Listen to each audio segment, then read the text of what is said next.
What is going on, guys? Chris the Marvel Buff Nerd here. If you like how I do things, if you like my setup in the background, and you like pop culture, please hit the like, the subscribe button, the notification bell here on YouTube. You're welcome to follow me everywhere else on Twitch, Twitter, Instagram, Snapchat, and Patreon, all at Marvel Buff Nerd. I like to keep it simple, all one name.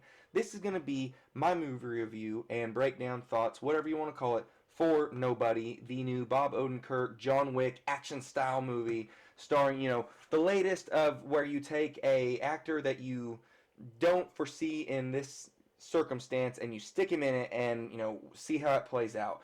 Bob Odenkirk, known for being a great comedian, known for his Better Call Saul. How is he going to do when he goes through 2 years worth of John Wick training with martial arts, hand-to-hand combat, and gun fu and whatnot, and how's it going to translate to him kicking ass on screen? Is it believable?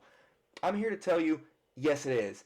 He may not be the stereotypical Hollywood action dude with big muscles and, the guy that you think of when you think action flick thriller, but I want to see more of this Bob Odenkirk. I mean, I like him in Better Call Saul. I love his comedic tone and whatnot, his little cameo that he had in The Office, he's a great actor, but seeing him thrown into this where he has to have so much more kind of gravitas and a grit to him and a lot of pain behind his eyes and a lot of subdued just pain and depression down deep that he just has to keep down and keep away and just put on this facade every day, Monday through Tuesday, Wednesday, Thursday, Friday, Saturday, Sunday.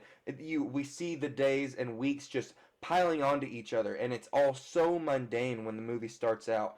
We see this all coming down onto him because he's so bored, because he used to be this badass action dude that worked for these, hardcore killer people, and he's the dude they sent in when the bills needed paid or weren't getting paid. He's the one that collected the money. He's the one that silenced people. If you see him, you probably weren't going to live much longer. So how does all this affect him, and can he keep up the routine and the rigmarole of just the mundane subdivision dad lifestyle? He needs to scratch the itch. He keeps getting the itch to just punch something or hit something or kill something.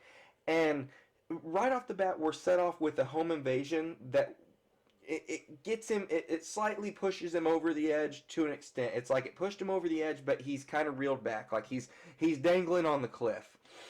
And then just the smallest thing tips him off when he gets home from work and they're talking about the robbery or the burglary and everything, and his daughter's kitty cat bracelet's gone. And the cliff is gone, he's fallen down, it's over.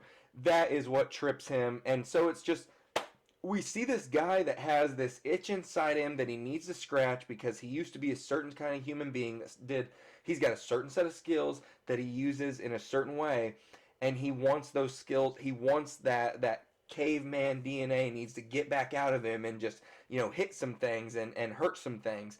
And so he goes and he picks a fight with these guys on the bus, which you've seen the scene in the trailers. The bus scene was amazing. Every time there's an action scene in this, it just steps it up from the previous one.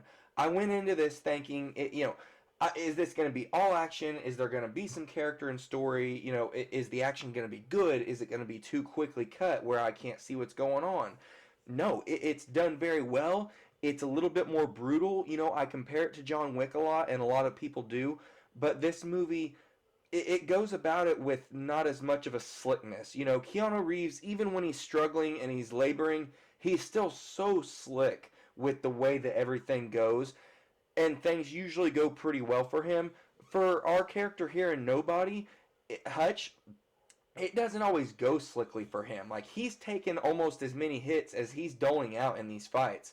Now, granted, it's 1-on-4, 1-on-5, and he's still holding his own, but it's not like he just goes in there, wipes house, kicks everybody's ass, leaves with barely a scratch. Like, no, he's getting hurt severely. He's getting stabbed. He needs stitched up afterwards. Like, it's done very well. It's shot so brutally. You feel every hit, and I really enjoy it.